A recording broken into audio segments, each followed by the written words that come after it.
Друзья, привет всем, кто изучает русский язык.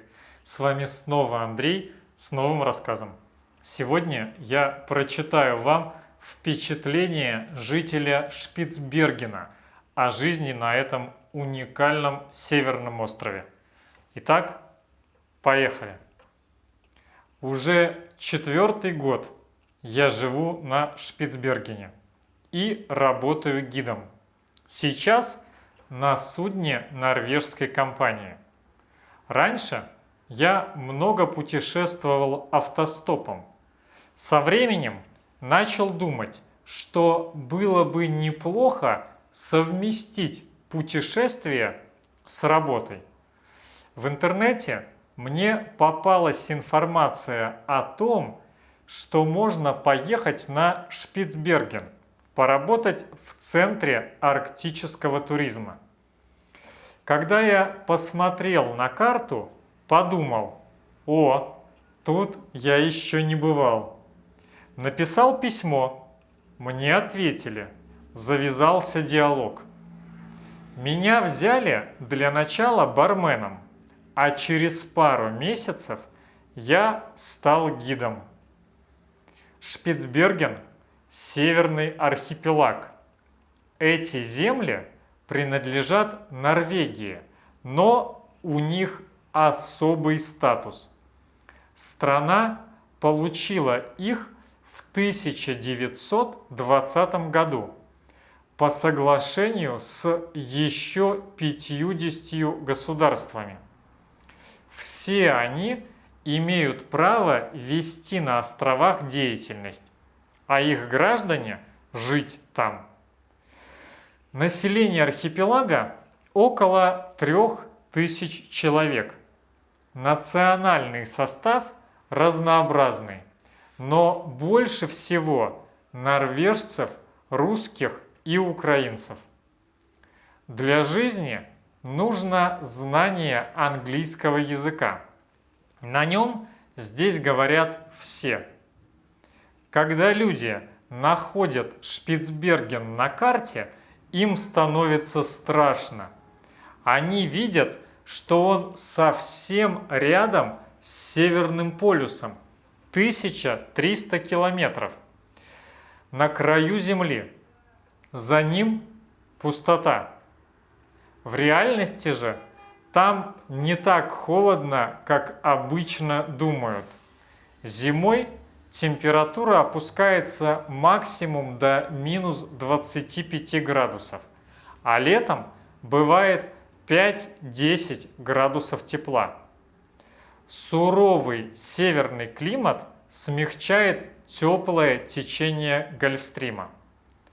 Погода здесь приятная, хотя, конечно, приходится круглый год носить куртку.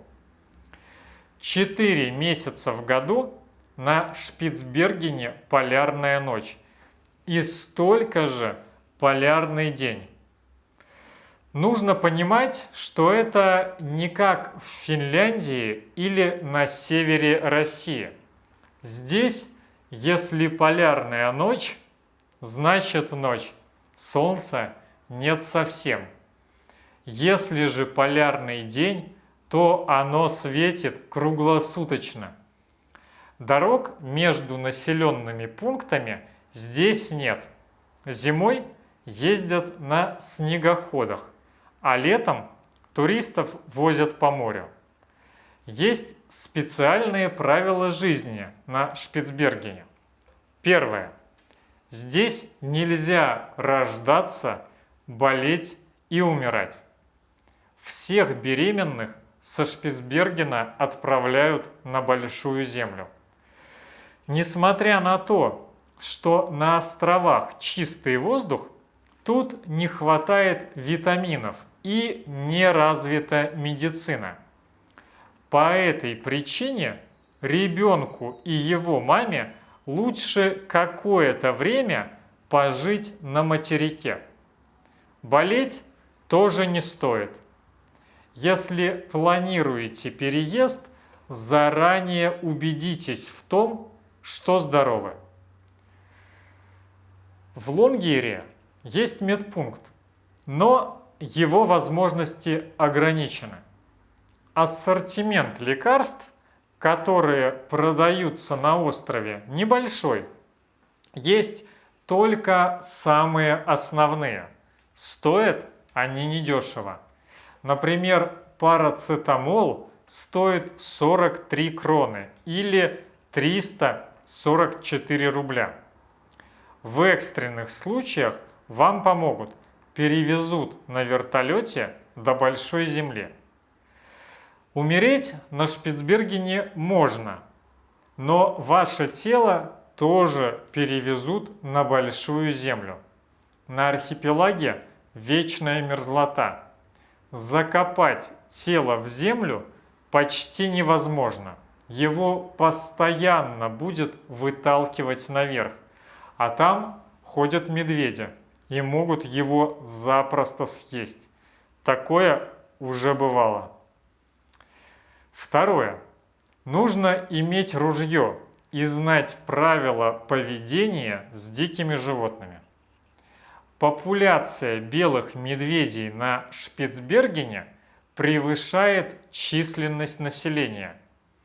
Тем не менее, встреча с медведем – явление редкое. Нужно уехать далеко на север и быть очень удачливым.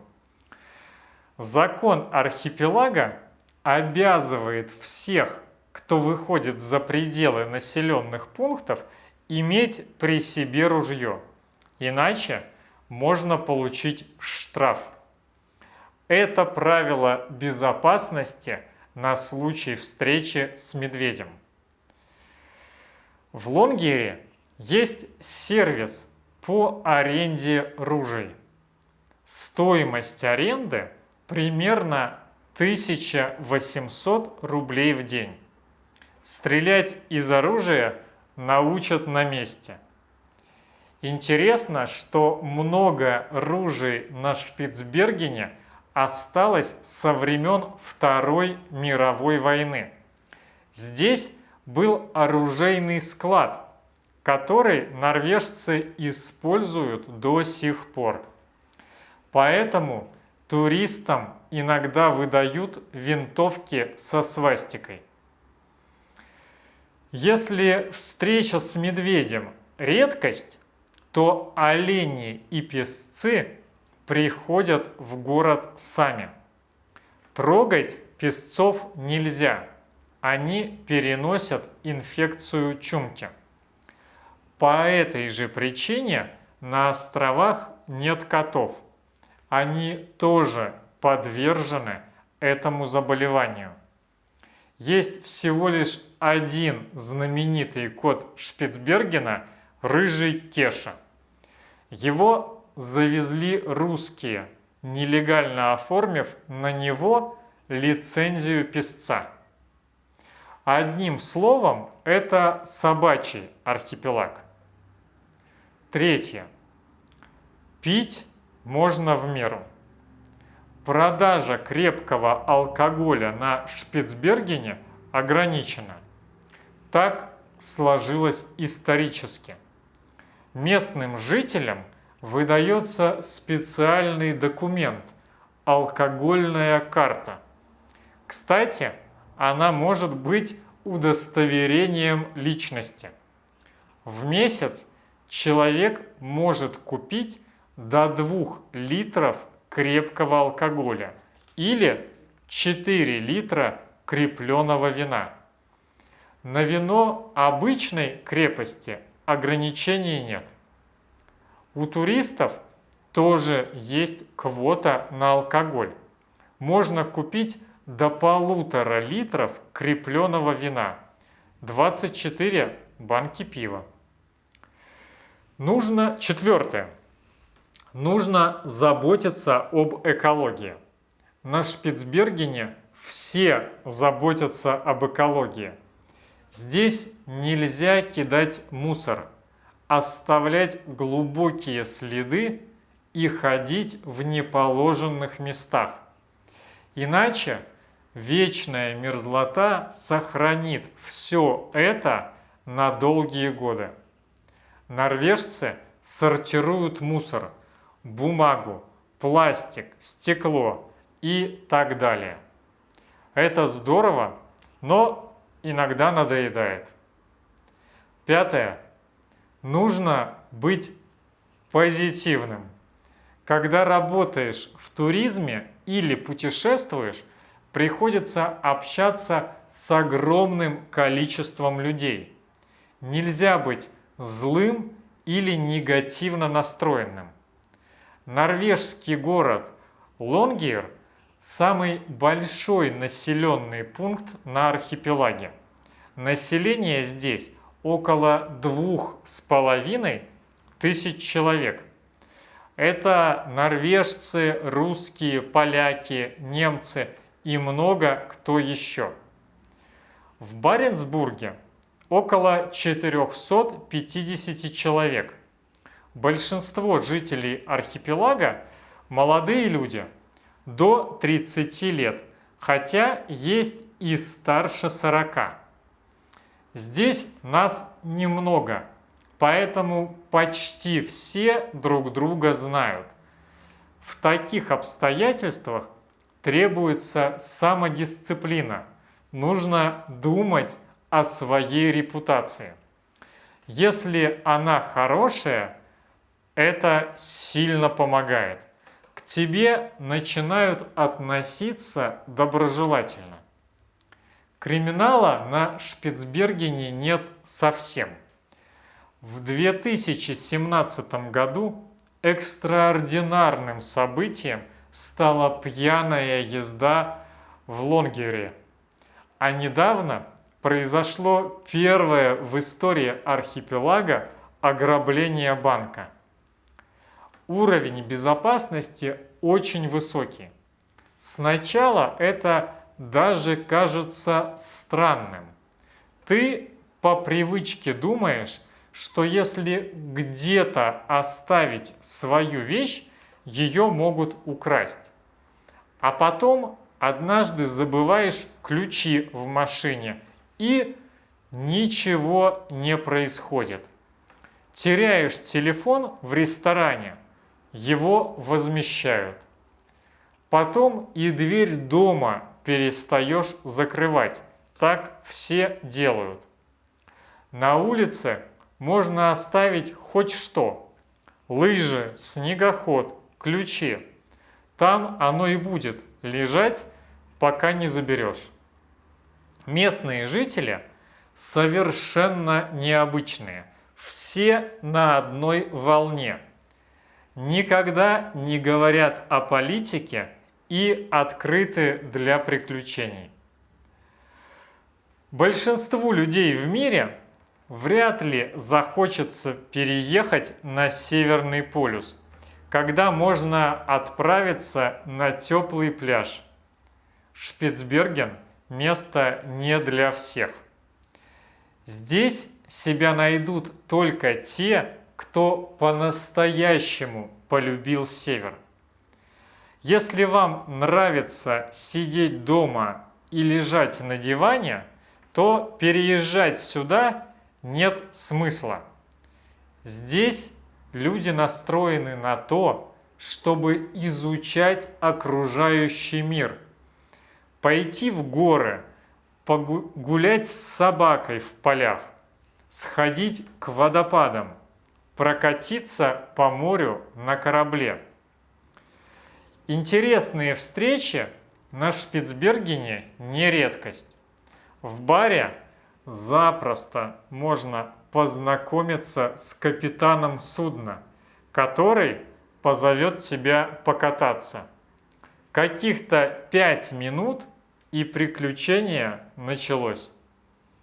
Вокруг тебя дикая природа, песцы и олени ходят по улицам. Ты думаешь, вау, это захватывает. Официально основная экономическая деятельность на Шпицбергене – это угледобывающая промышленность.